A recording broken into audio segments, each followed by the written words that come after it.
atau bahkan kita memaksa Tuhan untuk seolah-olah menjadi hamba, melayani semua kebutuhan, keinginan kita.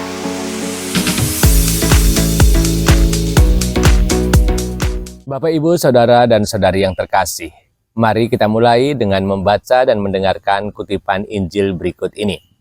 Injil diambil dari Injil Lukas bab 17 ayat 5 sampai 10. Lalu kata rasul-rasul itu kepada Tuhan, "Tambahkanlah iman kami." Jawab Tuhan, "Kalau sekiranya kamu mempunyai iman sebesar biji sesawi saja, kamu dapat berkata kepada pohon ara ini, 'Terbantunlah engkau dan tertanamlah di dalam laut,' dan ia akan taat kepadamu. Siapa di antara kamu yang mempunyai seorang hamba yang membajak atau menggembalakan ternak baginya, akan berkata kepada hamba itu setelah ia pulang dari ladang, 'Mari segera makan.' Bukankah sebaliknya ia akan berkata kepada hamba itu, 'Sediakanlah makananku, ikatlah pinggangmu dan layanilah aku sampai selesai aku makan dan minum. Dan sesudah itu engkau boleh makan dan minum.' Adakah ia berterima kasih kepada hamba itu karena hamba itu telah melakukan apa yang ditugaskan kepadanya? Demikian jugalah kamu, apabila kamu telah melakukan segala sesuatu yang ditugaskan kepadamu, hendaklah kamu berkata, 'Kami adalah hamba-hamba yang tidak berguna. Kami hanya melakukan apa yang kami harus lakukan.'" Bapak, Ibu, Saudara-saudari yang terkasih, bayangkan Anda dan teman-teman Anda atau keluarga Anda pergi ke restoran untuk makan bersama. Pelayan di sana mempersilahkan Anda duduk. Kemudian pelayan itu datang dan duduk di samping Anda bersama dengan teman-teman Anda atau keluarga Anda. Ia menoleh ke arah Anda dan berkata, "Saya mau pesan mie goma, kentang goreng, dan minuman es teh manis."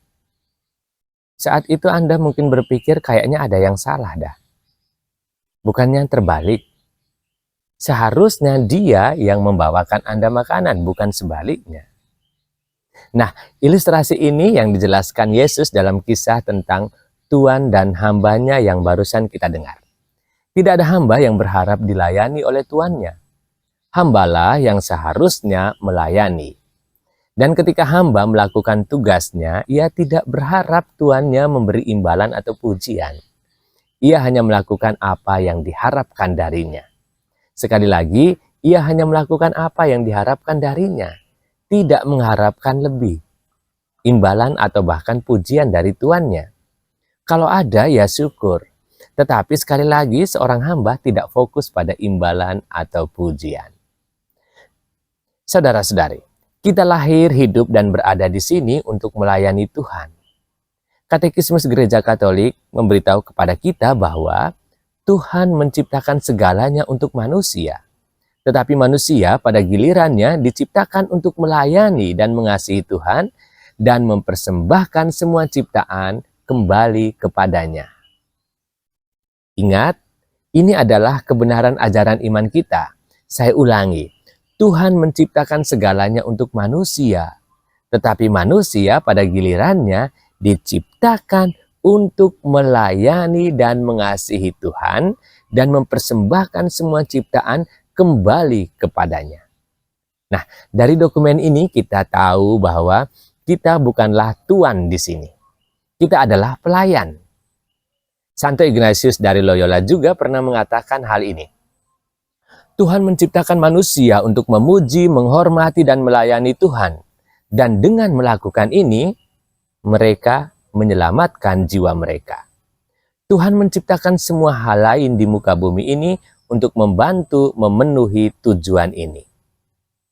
Jadi, memuji, menghormati, dan melayani Tuhan adalah tujuan kita diciptakan. Dan dengan cara-cara ini, yaitu memuji, menghormati, dan melayani Tuhan, kita menyelamatkan jiwa kita. Saudara-saudari, kadang-kadang kita tampaknya melupakan hal ini. Kita bahkan kadang ingin agar Tuhanlah yang melayani tujuan kita.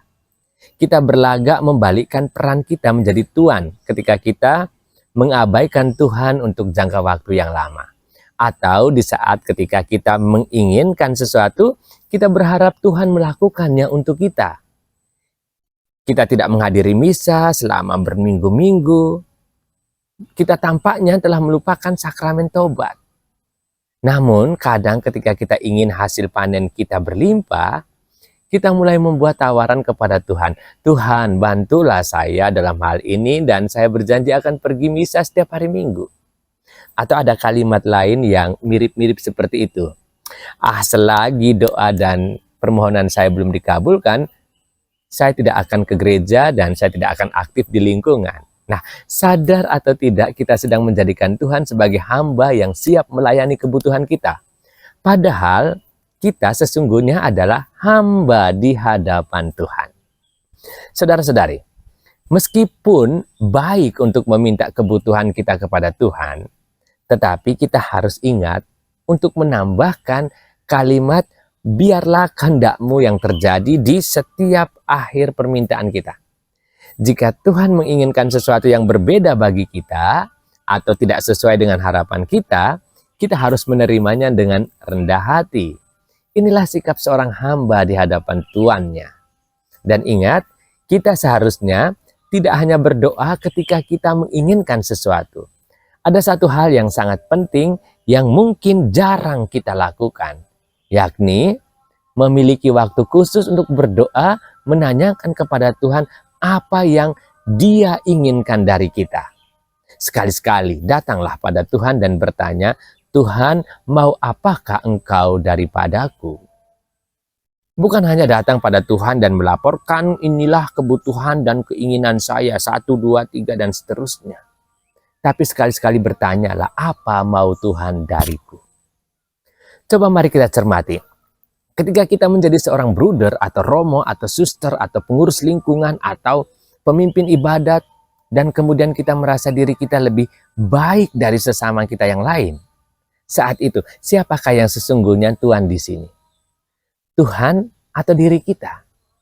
Ingat, pelayanan kita adalah untuk memuliakan Tuhan, bukan untuk memegahkan diri kita. Kita hanya melakukan apa yang seharusnya seorang hamba lakukan kepada Tuannya, tanpa mengharapkan pujian dan imbalan. Ingat, tetaplah fokus pada saya mengerjakan apa yang seharusnya saya kerjakan, agar kita tidak jatuh dalam cobaan untuk menjadikan diri sendiri Tuan, dan sekaligus menempatkan Tuhan sebagai hamba. Hal yang sama juga berlaku pada sisi hidup kita yang lain. Misalnya, jangan sampai kita menjadikan kekayaan kita sebagai alasan merasa diri lebih dicintai Tuhan daripada sesama yang lain. Atau jangan sampai kita menjadikan pekerjaan kita sebagai alasan untuk merasa diri lebih dikasihi oleh Tuhan daripada sesama yang lain. Ingatlah, segala kebaikan yang kita terima tidaklah membuat kita menjadi tiba-tiba Tuan di hadapan Allah. Kita tetaplah hamba dan tetap akan melakukan tugas-tugas yang seharusnya seorang hamba lakukan. Saudara-saudari yang terkasih, mudah bagi kita untuk berfokus pada kebutuhan kita sendiri dan lupa bahwa melayani Tuhan adalah tujuan kita yang sebenarnya. Padahal dengan melayani Tuhan, kita tumbuh lebih dekat dengan Tuhan dan membiarkan Dia menunjukkan jalan yang Dia inginkan kita tempuh, untuk kita jalani. Pertanyaan refleksi untuk kita, apakah ada bagian tertentu dalam hidup kita di mana kita perlu membiarkan Tuhan menjadi Tuan? Dalam sisi pelayanankah, pekerjaankah, kekayaankah, kesehatankah? Mari kita cek hidup kita masing-masing. Apakah kita telah membiarkan Tuhan menjadi benar-benar Tuan atas hidup saya? Atau bahkan kita memaksa Tuhan untuk seolah-olah menjadi hamba, melayani semua kebutuhan, keinginan kita. Di tengah perayaan Pesta Pelindung Santo Serafinus, kita diajak rendah hati seperti pelindung kita, untuk membiarkan Tuhan lah yang menjadi Tuan atas hidup kita.